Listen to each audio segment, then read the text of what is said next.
Hi everybody, welcome back to the channel today.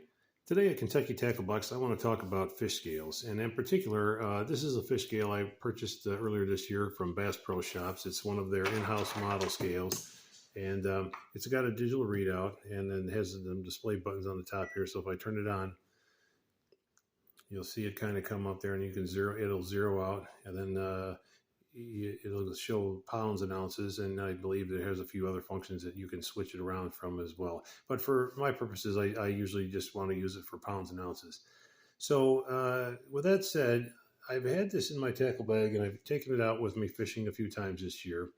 And on a couple of occasions where I caught a big enough fish that I wanted to weigh it, I pulled the scale out both times to use it, and what happened was the scale had a dead battery. One time it was completely dead. The second time it was on the low. It had set a low battery. It wouldn't allow me to power it up and zero it out to weigh the fish.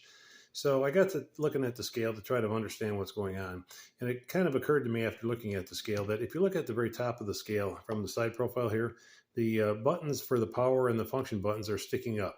So if they're inside your tackle bag or your tackle box, it's very easy for them to get bumped, and then that can knock the power right out. Okay, and so to prevent that, I started thinking, okay, is there an easy way to maybe come up with a low-tech solution to prevent these buttons from being bumped, and then run the battery dead while the thing's bouncing around inside my tackle bag?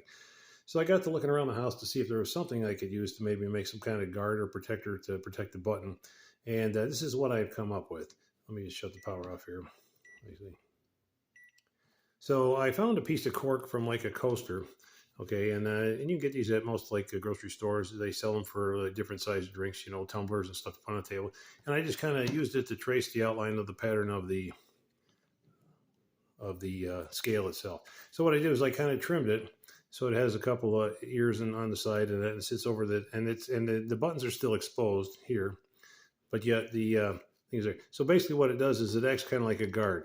So it's just sitting above the scale, and then that helps to prevent. And then to keep this on the low tech side, I just used a simple rubber band, and this is more like a heavy duty rubber band. You can probably get these at any kind of Walmart's or Myers or somewhere like that, or just any store probably has them.